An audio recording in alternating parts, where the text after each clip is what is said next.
The sizzle of onions hitting hot oil was Elena Rodriguez's symphony. In the cramped kitchen of La Cocina de Elena, her tiny Brooklyn diner, the air hung thick with the scent of garlic, cumin, and possibility. At 42, Elena had spent 20 years behind stoves, first scrubbing pots in chain restaurants, then line cooking her way up to head chef. Her hands, scarred by burns and calloused from knives, moved with the precision of a surgeon as she flipped tortillas on the griddle.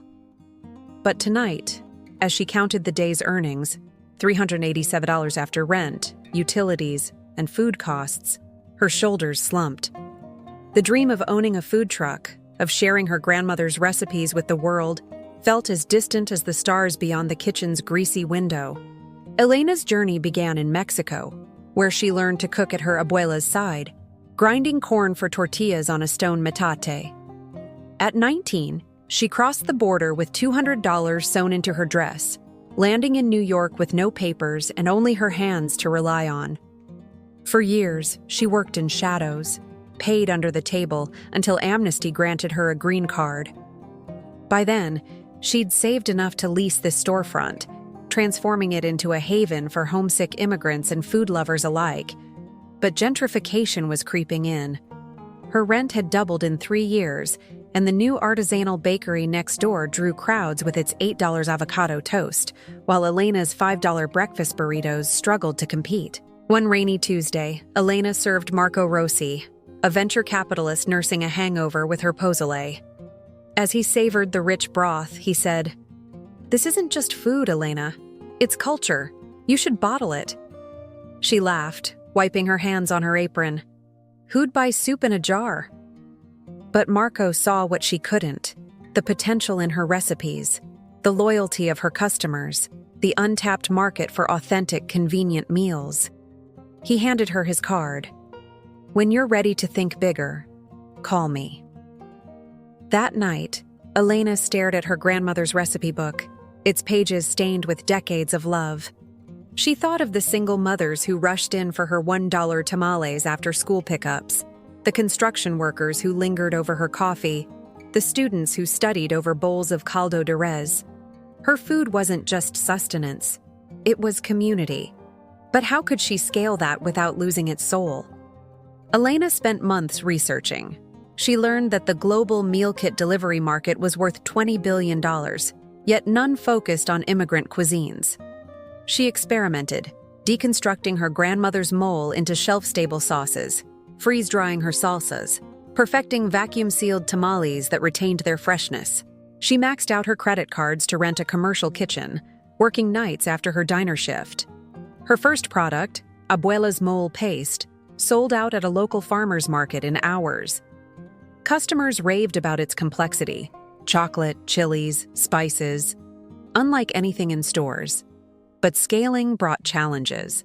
Her first batch of 500 jars spoiled when her refrigeration unit failed. They pitched to local grocery chains. Most rejected them. "Too niche," said one buyer. "Not clean label enough," said another. But a small chain in Queens took a chance. Within weeks, her products flew off shelves. Customers wrote reviews. "Tastes like my abuela's kitchen." Finally, real flavor. The breakthrough came when a food blogger featured Elena's mole in a holiday recipe post. The post went viral. Orders flooded her website, so many that her kitchen couldn't keep up. Marco stepped in again, this time with investors. They offered $500,000 for 40% of her company. Elena hesitated. Losing control meant risking her recipes, her story. But Lena reminded her, "You can't feed the world from a Brooklyn diner." She took the deal on one condition. Every product would include a QR code linking to the story of the recipe, its origins, her abuela's wisdom, the immigrant hands that crafted it. The investors agreed. Within a year, Elena's Heritage Foods landed in Whole Foods, then Target. Revenue hit $2 million. Elena paid off her debts, bought a house, and sent her daughter to college. But she kept her diner open, cooking breakfast every morning, staying connected to the community that raised her. Wealth brought unexpected burdens. Competitors copied her products, undercutting her prices. Former friends accused her of selling out. Worst of all, her daughter, Sophia, resented her absence. "You're always in the factory," Sophia said. "When was the last time we made tamales together?" Elena realized she'd traded one kitchen for another, losing the joy that first drew her to cooking. She restructured. She hired a CEO to run daily operations, promoting Lena to head of product innovation. Elena herself became the face of the brand, teaching cooking classes, hosting pop-up dinners, writing a cookbook. She also launched the Heritage Kitchen, a nonprofit training immigrant women in food entrepreneurship, using her commercial kitchen rent-free. One graduate, Maria, a single mother from Honduras, created a line of tropical sauces that Elena now distributed. "You didn't just give me a job," Maria told her. "You gave me dignity." By 50, Elena's net worth hit $10 million. But her proudest moment came when Sophia, now 22, joined the company, developing a vegan line inspired by her abuela's vegetable dishes. As they packed jars together in the test kitchen, Sophia said, "Remember when you used to let me stir the beans?" Elena smiled, tears in her eyes. "Now you're teaching me." Elena learned that wealth wasn't in the money, but in the legacy. The recipes preserved, the lives transformed, the love poured into every jar. Her abuela ex voice echoed in her mind, "La comida es el corazón del hogar." Food is the heart of the home. And Elena had built a home big enough for the world.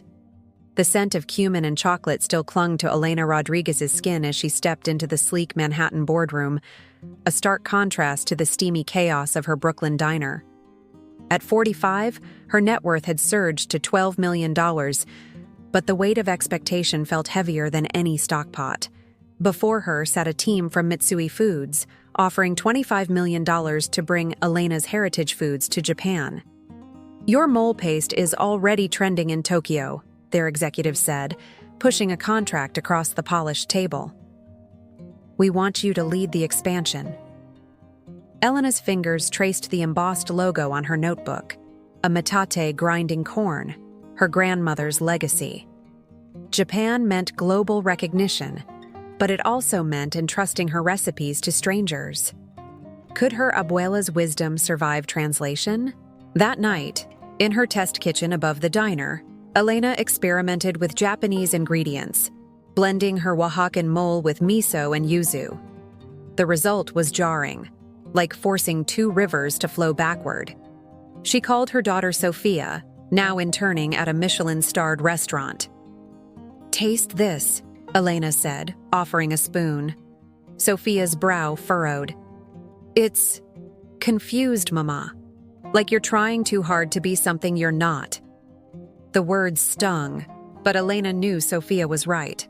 Authenticity couldn't be manufactured. The Japan deal collapsed when Elena refused to alter her recipes. "My mole isn't a trend," she told the disappointed executives. "It's memory." Instead, she pivoted to Europe, partnering with Carrefour to distribute her products in France and Spain. But success brought new enemies. A viral tweet accused her of cultural appropriation. A Mexican millionaire profiting from immigrant recipes while gentrifying Brooklyn. The criticism cut deep. Elena had hired 30 immigrant women through her nonprofit, paid fair wages, and shared profits. Yet the internet reduced her to a headline. She responded not with lawyers, but with food. She hosted a free community dinner in her diner, inviting critics and supporters alike. As she served her grandmother's mole with handmade tortillas, she shared her story. Crossing the border with $200, working in shadows, building her business one jar at a time. "This food isn't mine to own," she said, her voice thick with emotion. "It belongs to all of us who carry our homes in our hands." A food blogger in attendance wrote, "Elena doesn't sell culture, she honors it, one jar at a time." By 48, Elena's empire spanned 15 countries. Her products stocked shelves from London to Seoul. But growth strained her resources. A shipment of salsa verde spoiled en route to Australia, costing $200,000. Worse, a competitor launched Abuela's Kitchen, mimicking her packaging and undercutting her prices. "They're stealing my story," Elena told Lena, now her COO. Lena's response was pragmatic. "We innovate or we die." They launched Heritage Kitchens, a subscription box featuring recipes from immigrant chefs worldwide. Each box included a chef's story, ingredients, and a video tutorial. The first collaboration featured Fatima, a Somali refugee whose rice dishes became a bestseller. "You gave me a platform," Fatima told Elena, tears streaming down her face. "Now my kids eat because my grandmother's rice feeds others." Wealth amplified Elena's influence. She testified before Congress on immigrant entrepreneurship, advocating for small business loans and food safety reform. She funded scholarships for culinary students from marginalized communities. Yet the more she gave, the more the world demanded. A Hollywood studio offered $5 million for movie rights to her life story. "They want a rags-to-riches fairy tale," Sophia warned. "But your journey was messy, real." Elena rejected the offer. "My story isn't for sale," she said. "It's for sharing." Instead, she wrote a memoir, stirring memories, blending recipes with reflections on identity and belonging. It became a bestseller, translated into 12 languages. During a book tour in Mexico City, she visited her abuela's village, now a ghost town. In the crumbling kitchen where she'd learned to cook, she found her grandmother's metate, buried under dust. She brought it back to Brooklyn, placing it in the lobby of her headquarters as a reminder. Never forget where you come from. At 50, Elena faced her greatest challenge. Sophia announced she was leaving to open her own restaurant, inspired by her mother, but determined to forge her own path. "I love what you built," Sophia said, "but I need to create something that's mine." Elena's first instinct was to argue. She'd envisioned a family dynasty. But looking at her daughter's fierce, hopeful eyes, she saw herself at 19, crossing the border with nothing but dreams. "Go," Elena said, embracing her. "The world needs your voice too." The same week, Lena resigned to start her own company, focusing on sustainable food packaging. "You taught me to lead," Lena said. "Now it's my turn." Elena was alone at the top. She hired a new CEO, a former executive from Unilever who understood global logistics but not the soul of her brand.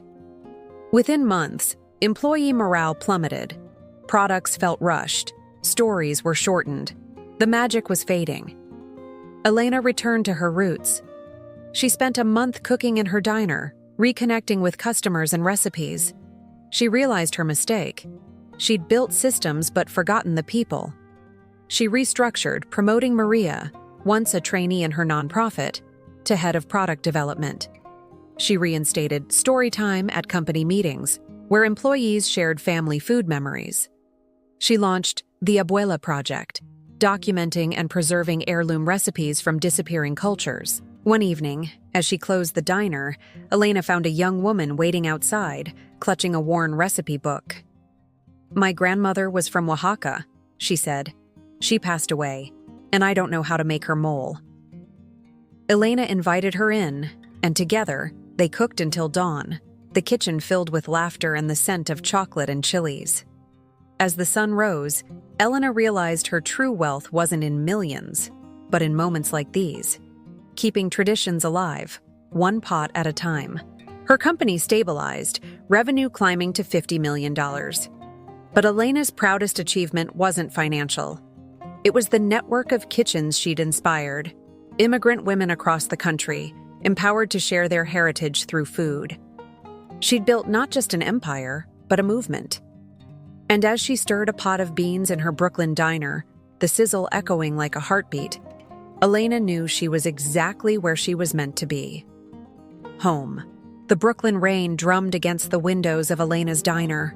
A rhythm that once comforted her now felt like a reminder of all she'd lost. At 52, Elena Rodriguez stood alone in her test kitchen, surrounded by jars of mole paste and salsa verde, products that had made her a millionaire, but felt hollow without the people who'd helped build them. Sophia had been gone for 6 months, opening Sophia's Table in Manhattan, a restaurant that blended Mexican and Korean flavors. Lena was building her sustainable packaging empire in California. Even Maria, her protégé, was now running her own successful line of Caribbean sauces. Elena's company, Elena's Heritage Foods, was worth $50 million, but the kitchen felt empty. She'd hired a new team, MBAs with spreadsheets and marketing degrees, but they didn't understand the soul of her brand. During a product meeting, her head of innovation presented a line of mole-inspired protein bars. "It's what the market wants," he said, pushing samples across the table. Elena tasted one, chalky, artificial, nothing like the complex flavors of her grandmother's recipe. "This isn't heritage," she said, pushing it back. "It's exploitation." The breaking point came during a company-wide meeting. Elena stood before 100 employees in the sleek headquarters she'd built, feeling like a stranger in her own empire. She scanned the room, diverse faces, passionate people, but none carried the fire of the immigrant women who'd started with her. "We're losing our way," she said, her voice trembling. "I see numbers on spreadsheets, but I don't see stories. I don't see hearts." Afterward, her CEO pulled her aside. "Elena, sentimentality doesn't pay bills. We need to innovate or we'll become irrelevant." Elena knew he was right, but innovation without purpose felt like betrayal. That night, she drove to her old neighborhood in Brooklyn, parking outside the first apartment she'd rented when she crossed the border. The building was now luxury condos, but in her mind, she could still see herself at 19, scrubbing floors by day, cooking in a shared kitchen by night, dreaming of a place where her abuela's food could be honored. Elena made a decision. She stepped down as CEO, appointing Maria as her successor, the first graduate of her nonprofit to lead the company. "I'm not retiring," she announced to the board. "I'm returning to my roots." She moved back to her apartment above the diner, trading her corner office for a cramped test kitchen. She spent her days cooking with customers, listening to their stories, experimenting with recipes that had been forgotten. One rainy Tuesday, a young woman named Isabella entered the diner, clutching a worn notebook. "My grandmother was from Michoacán," she said, tears welling in her eyes. "She passed away, and I can't recreate her uchapos." Elena invited her into the kitchen, and together, they spent the day making the traditional corn tamales, sharing stories of their grandmothers. As they worked, Elena realized her true calling wasn't just preserving her own heritage, it was creating space for others to preserve theirs. She launched the Heritage Kitchen Project, a nonprofit that provided funding and resources for immigrant and refugee chefs to document and share their family recipes. The first cohort included a Syrian refugee making Aleppo spice blends, a Vietnamese grandmother perfecting pho broth, and an indigenous chef reviving pre-Columbian cooking techniques. Elena didn't just fund them, she worked alongside them, learning as much as she taught. The project gained national attention. A documentary crew followed Elena as she traveled across the country, cooking in home kitchens and community centers. In one scene, she sat with a group of elderly Italian women in New Jersey, teaching them to can tomatoes while they taught her to make perfect pasta.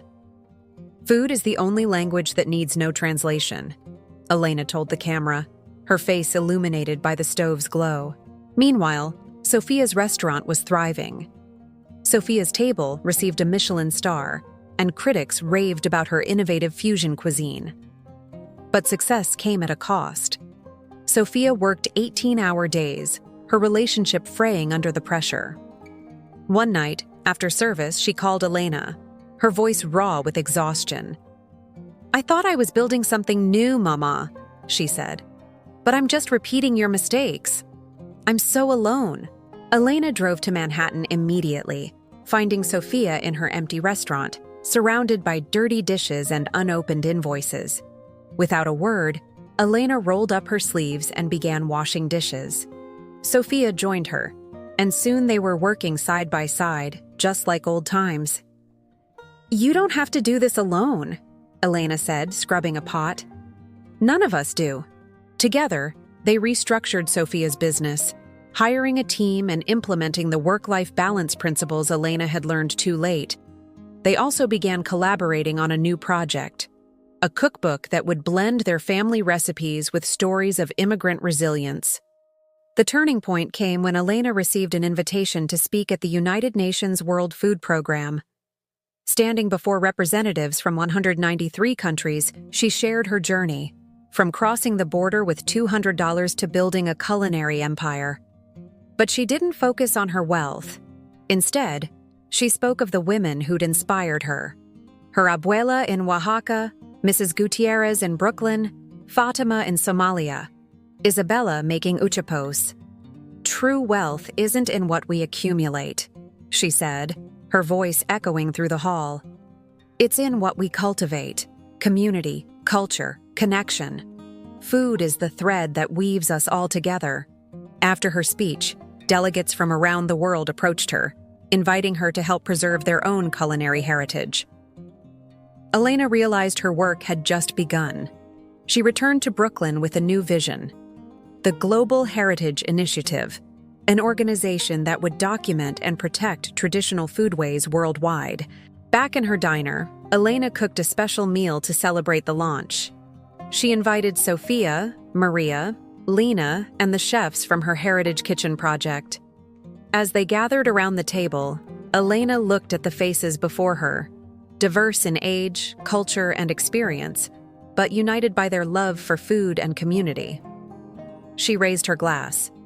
"To the women who taught me that a recipe is more than ingredients, it's history, love, and resistance. To the grandmothers whose hands shaped our past, and to the daughters whose hands will shape our future," Sophia squeezed her hand. "And to the mothers who remind us that no matter how far we go, we always have a place at the table." As they ate, sharing stories and laughter, Elena felt a sense of peace she hadn't experienced in years. She'd built an empire, yes, but more importantly, she'd built a family, not one bound by blood, but by the universal language of food. And in that moment, she knew her legacy wasn't in the millions she'd made, but in the countless lives she'd nourished, one meal at a time. The United Nations speech echoed in Elena's mind like the rhythmic chop of her knife against a cutting board. Standing before delegates from 193 countries had been surreal, but the aftermath was overwhelming. Invitations flooded her inbox. The French government wanted her to lead a culinary heritage initiative. A Japanese university offered her an honorary professorship, and the World Food Program proposed a partnership to combat hunger through traditional food systems. At 53, Elena Rodriguez was no longer just a businesswoman. She was a global ambassador for cultural preservation. Yet, as she sat in her Brooklyn diner, stirring a pot of caldo de res, she felt the weight of this new role settle like lead in her bones. The first test came in Paris, where she'd been asked to help establish a center for immigrant chefs. The French bureaucracy was a maze of paperwork and protocol. "We need feasibility studies, impact assessments," the official said, sliding a stack of forms across his desk. Elena stared at him, thinking of the women in her Heritage Kitchen project who cooked from memory, not spreadsheets. "Feasibility?" she said softly.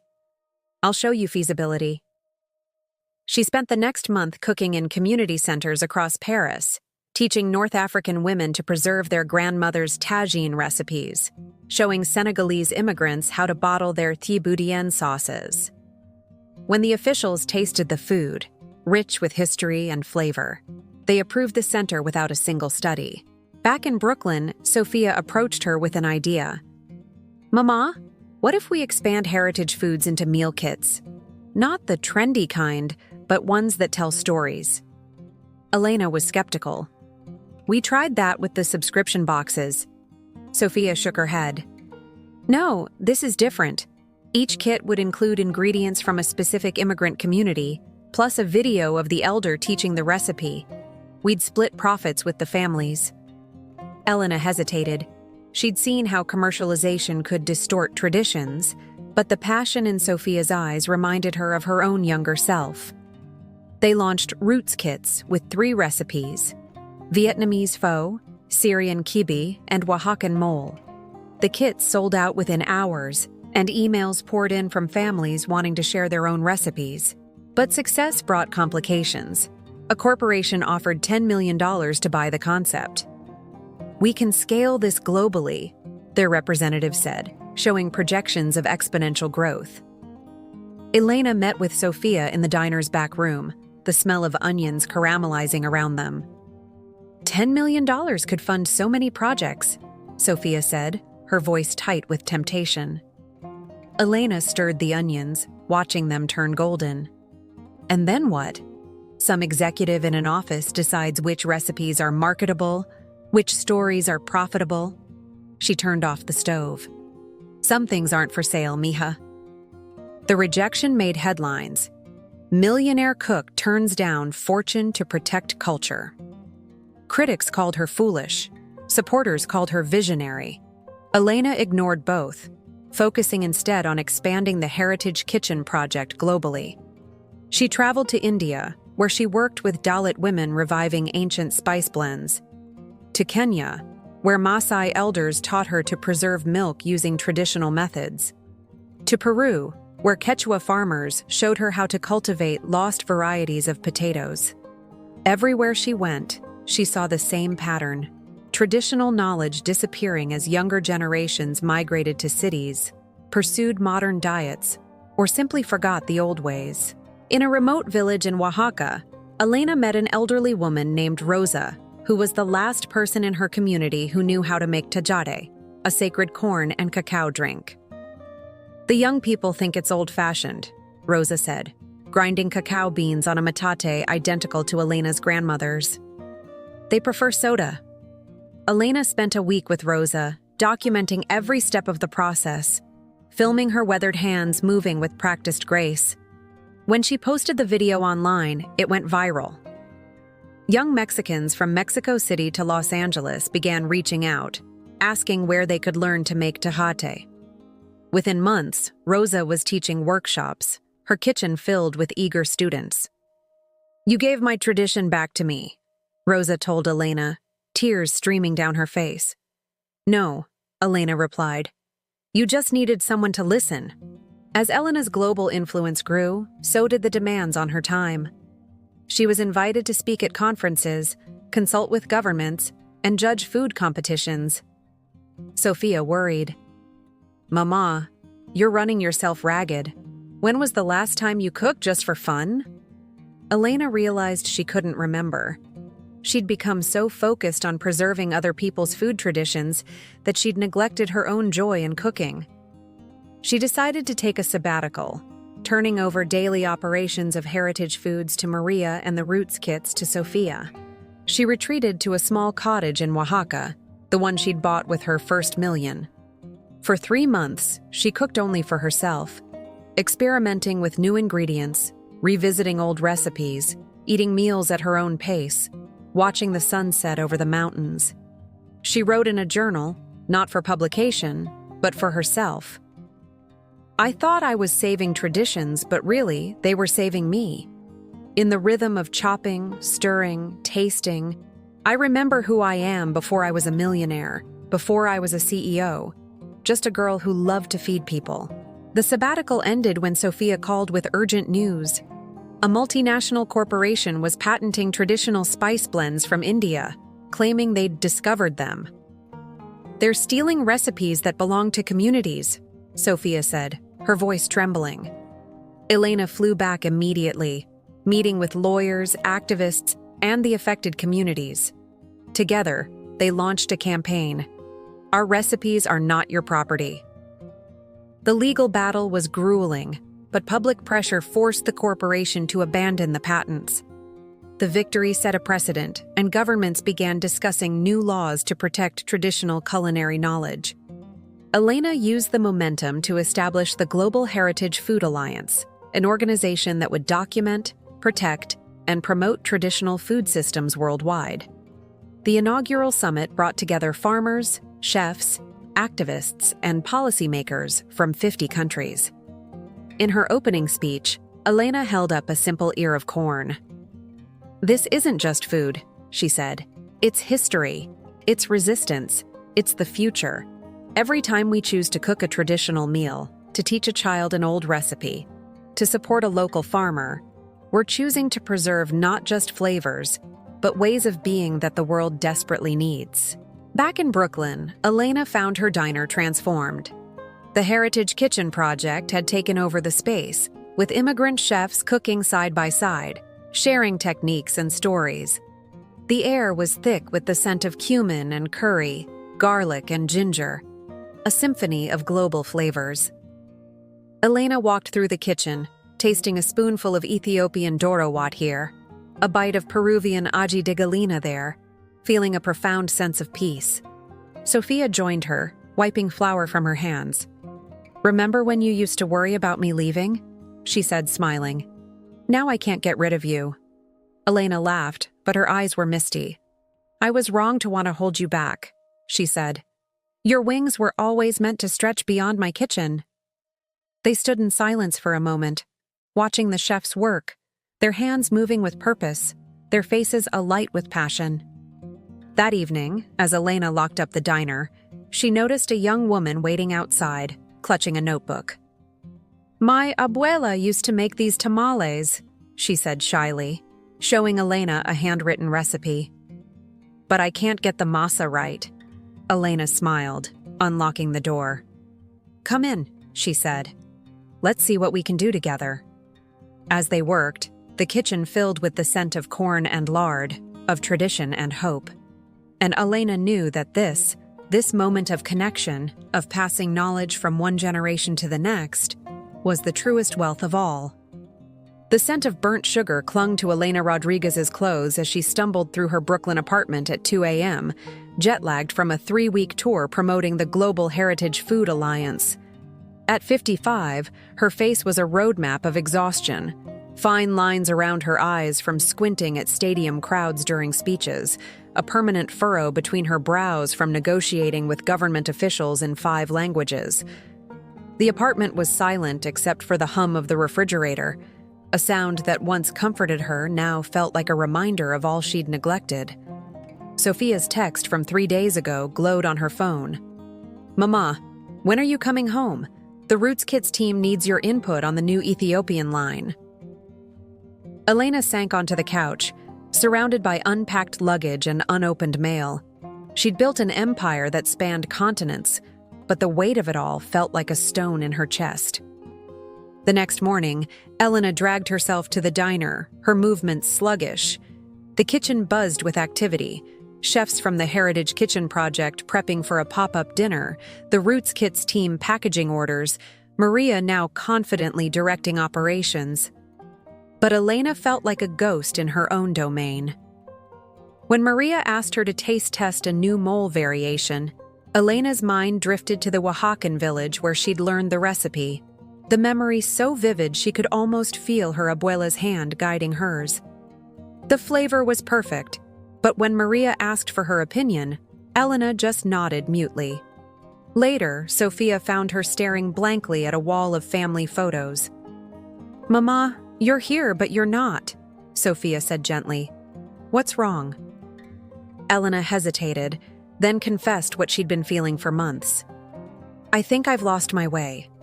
All this traveling, all these meetings. I'm preserving other people's traditions, but I've forgotten my own joy in cooking. I haven't created a new recipe in 2 years." Sophia's expression softened. "Then maybe it's time to cook for yourself again. Not for the business, not for the alliance, just for you." Elena took Sophia's advice. She cleared her schedule for a week, turning off her phone and shutting herself in her test kitchen.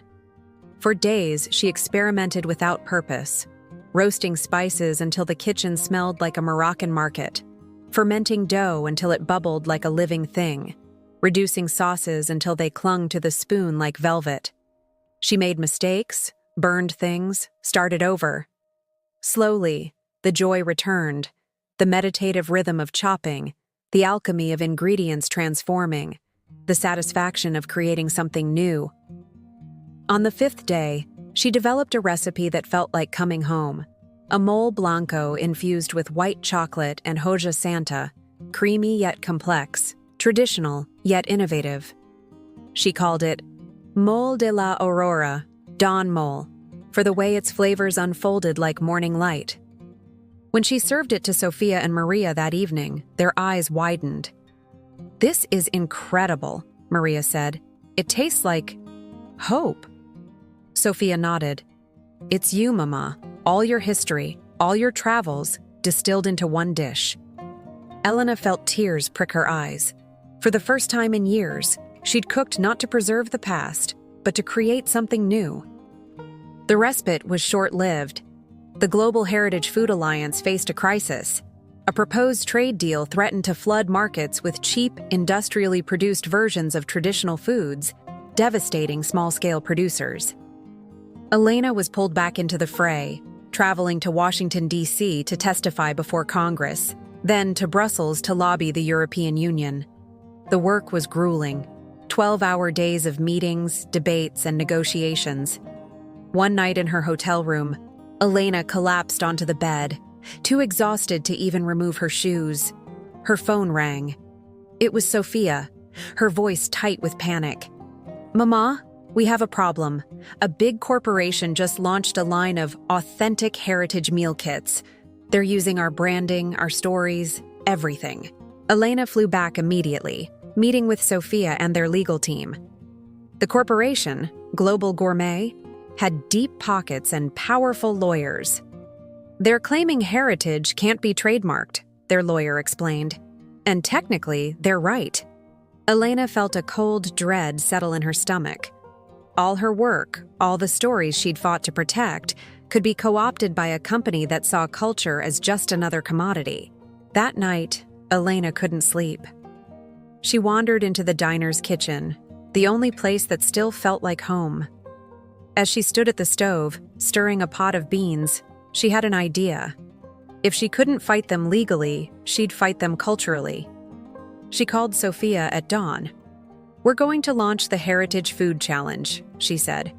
"We'll invite people around the world to cook traditional recipes and share their stories online. We'll flood the internet with real heritage, not corporate imitations." The Heritage Food Challenge went viral within days.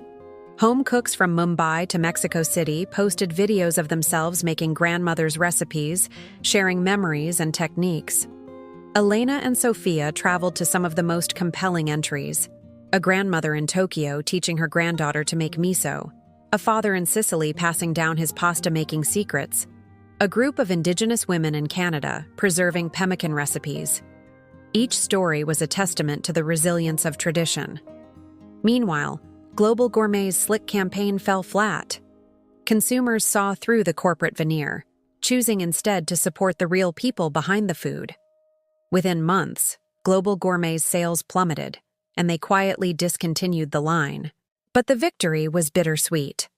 The constant battle to protect cultural heritage was taking its toll on Elena. She found herself snapping at Sophia over minor details, withdrawing from friends, neglecting her health. During a routine checkup, her doctor delivered sobering news. Her blood pressure was dangerously high. "Elena, you're running on fumes," he said. "If you don't slow down, you're heading for a heart attack or stroke. This isn't a suggestion, it's a prescription." Elena resisted at first. There was too much to do, too many people depending on her. But Sophia staged an intervention, gathering Maria, Lena, who'd flown in from California, and even Isabella, the young woman who'd taught her to make uchapos years ago. "We're worried about you," Sophia said, her voice breaking. "You've given so much to everyone else. Who's taking care of you?" Elena looked around at their concerned faces and finally broke down, years of suppressed exhaustion pouring out in tears. "I'm so tired," she confessed. "I just want to cook. I just want to be home." With their support, Elena stepped back from day-to-day operations. Sophia took over as CEO of Heritage Foods, Maria led the Heritage Kitchen Project, and Lena managed the Global Heritage Food Alliance. Elena retreated to her Oaxaca cottage, with strict orders to rest, cook for pleasure, and nothing more. At first, the silence was jarring. She'd spent decades in constant motion, and stillness felt like failure. But slowly, she began to rediscover simple joys, watching the sunrise over the mountains, tending to her herb garden, cooking elaborate meals just for herself. One evening, as she was preparing dinner, a young woman knocked on her door. "Excuse me," she said shyly. "I'm from the village nearby. My abuela used to make a soup with wild herbs, but she passed away before she could teach me. They say you're the Elena who helps people remember." Elena invited her in, and together, they spent the evening recreating the soup from fragmented memories, the scent of herbs filling the cottage. As the woman tasted the final result, tears streamed down her face. "It's exactly how she made it," she whispered. "Thank you."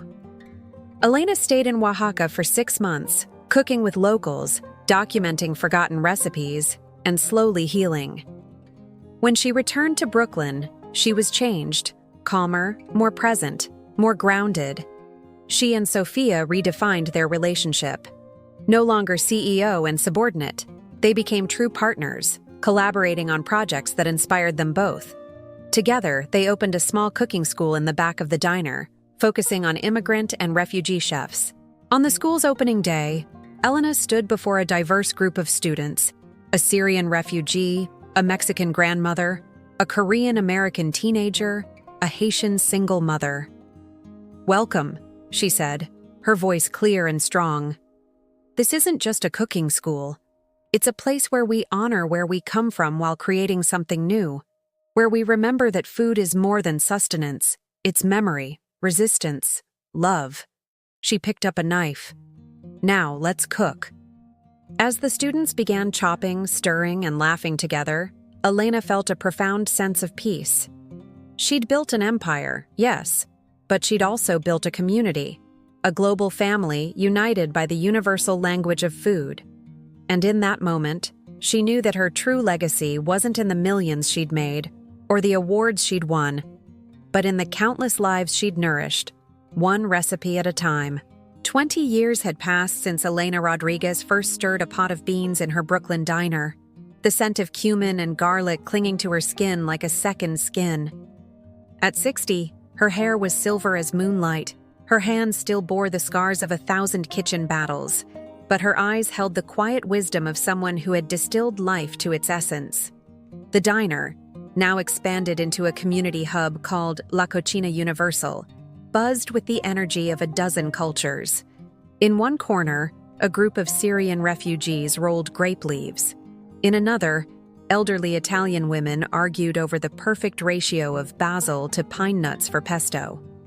At the center table, Elena's granddaughter, 8-year-old Luna, carefully kneaded dough under Sophia's watchful eye.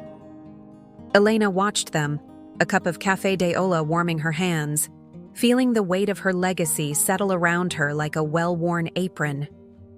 The Global Heritage Food Alliance had become a force beyond her wildest dreams. Operating in 87 countries, it had documented over 50,000 traditional recipes, supported 200,000 small-scale farmers, and trained 15,000 heritage keepers, individuals preserving ancestral foodways. Heritage Foods was now a $500 million company, but Elena had structured it as a cooperative, 70% owned by employees and producers, 20% reinvested in communities, and only 10% retained by her and Sophia. "Wealth isn't something you hoard," Elena often said. "It's something you circulate." The recognition came in forms Elena had never imagined. A documentary about her life, The Taste of Home, won an Oscar. Harvard University established the Elena Rodriguez Institute for Culinary Heritage. But the most profound moment came when the United Nations declared October 18th World Heritage Food Day, citing Elena's work as inspiration. At the inaugural ceremony in Geneva, Elena stood before representatives from every nation, holding a simple clay pot. "This pot," she said, her voice resonating through the hall, contains more than food. It contains memory, resistance, love. Every time we choose to cook a traditional meal, we're not just nourishing bodies, we're nourishing the soul of humanity. Afterward, delegates lined up not for autographs, but to share stories of their own grandmother's recipes. Back in Brooklyn, life moved in gentle rhythms. Elena had stepped back from active leadership, serving instead as a mentor and spiritual guide to the movement she'd sparked. Mornings began at dawn in her test kitchen, where she experimented with new recipes, not for profit, but for joy. Afternoons were spent teaching at the cooking school, where students ranged from Michelin-starred chefs to neighborhood kids.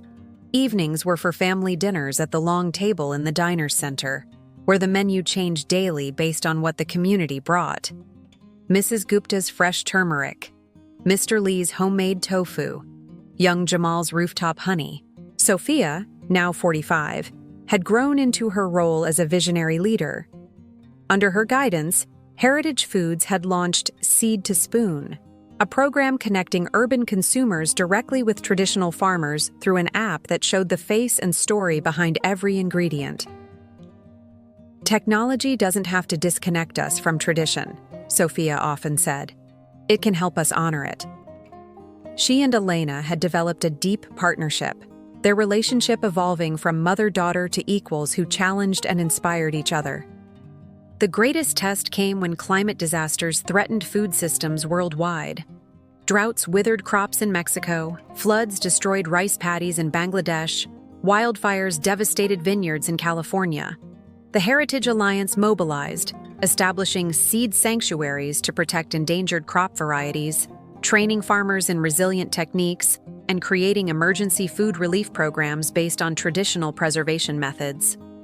Elena traveled to hard-hit areas, not as a savior, but as a student, learning from communities that had survived centuries of climate volatility. In the Andes, Quechua farmers taught her their ancestral water management systems. In the Sahel, Tuareg nomads shared techniques for drought-resistant grains. "They're not just surviving," Elena told a reporter. "They're showing us the way forward." One autumn evening, as golden light slanted through the diner's windows, Elena sat with Sophia, reviewing plans for the Heritage Alliance's 25th anniversary summit. "We should focus on the youth," Sophia said, pointing to demographic data. "Only 15% of our heritage keepers are under 35. Elena nodded, her mind drifting to Luna, who already showed a natural talent for cooking. "We need to pass the ladle," Elena said. "Not just preserve the past, but empower the future." Together, they designed the Next Generation Kitchen program, pairing young people with elder tradition keepers for year-long apprenticeships. The first cohort included Luna, who was paired with Elena's old friend Rosa, the Oaxacan tejate maker. Every weekend, Luna traveled to Rosa's village, learning to grind cacao on the metate, balance flavors, and understand the spiritual significance of the sacred drink. When Luna returned, she taught Elena what she'd learned. "It's not just a drink, abuela," Luna said solemnly. "It's medicine, for the body, for the spirit." Elena felt tears well in her eyes. At 60, she was no longer just a teacher, she was a student again. The anniversary summit was a celebration unlike any other.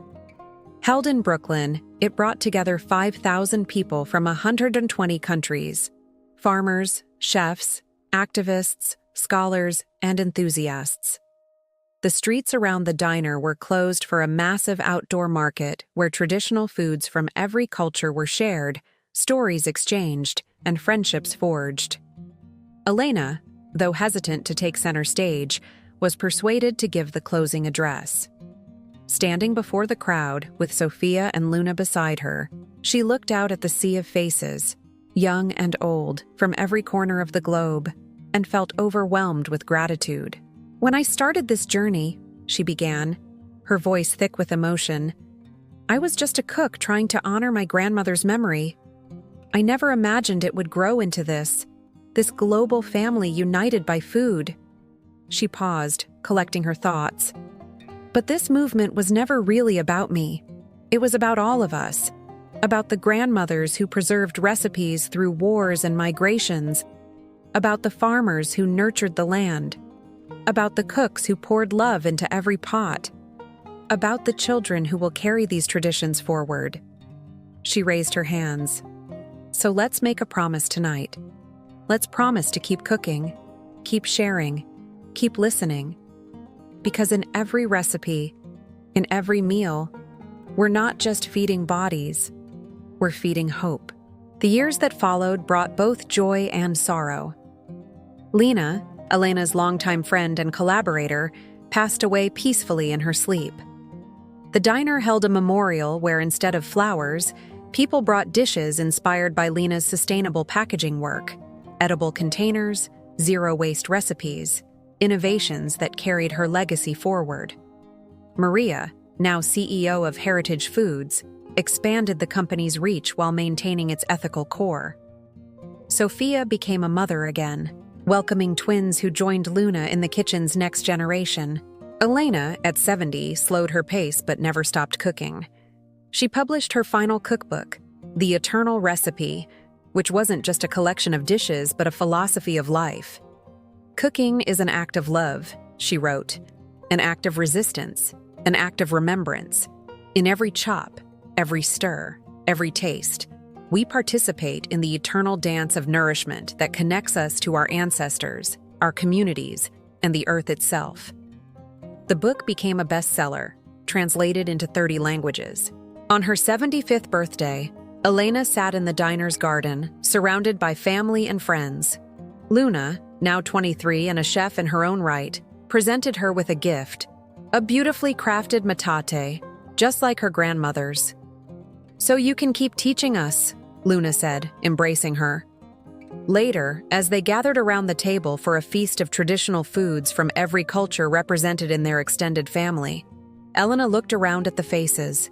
Sophia, Maria, Luna, friends old and new, neighbors from Brooklyn, colleagues from around the world, and felt a profound sense of completion. Her phone buzzed with a notification. It was a message from the United Nations. The Elena Rodriguez Global Heritage Food Library was opening next month, housing digital and physical records of traditional foodways from every corner of the planet. Elena smiled, setting the phone aside. The library was important, yes, but the true legacy wasn't in buildings or databases. It was here, around this table, in the laughter and stories, in the passing of recipes from one generation to the next, in the simple, sacred act of breaking bread together. As twilight fell and fairy lights twinkled in the garden, Elena rose to speak. Her voice was softer now, but no less powerful. "They say I'm a millionairess," she said, looking at Sophia and Luna. "And I am. But my wealth isn't counted in dollars or properties. It's counted in the lives I've touched, the traditions I've helped preserve, the love I've shared through food." She picked up a spoon, holding it up like a torch. "This is the true currency. This spoon, this pot, this table. This is where wealth is made. Not in banks, but in kitchens. Not in contracts, but in community. Not in possessions, but in connection." She sat down, and Sophia squeezed her hand. Luna brought out a birthday cake, a traditional tres leches that Elena had taught her to make. As they sang, candles flickering in the dusk, Elena closed her eyes and made a wish. Not for more success or recognition, but for this moment to echo through time. For the love in this kitchen, this table, this family, to nourish generations yet unborn. Because in the end, Elena knew the eternal recipe wasn't written in any book. It was written in the heart, passed from hand to hand, generation to generation, in the universal language of food. And as long as there were hands to cook and hearts to share, her legacy would live on, delicious, resilient, and eternal.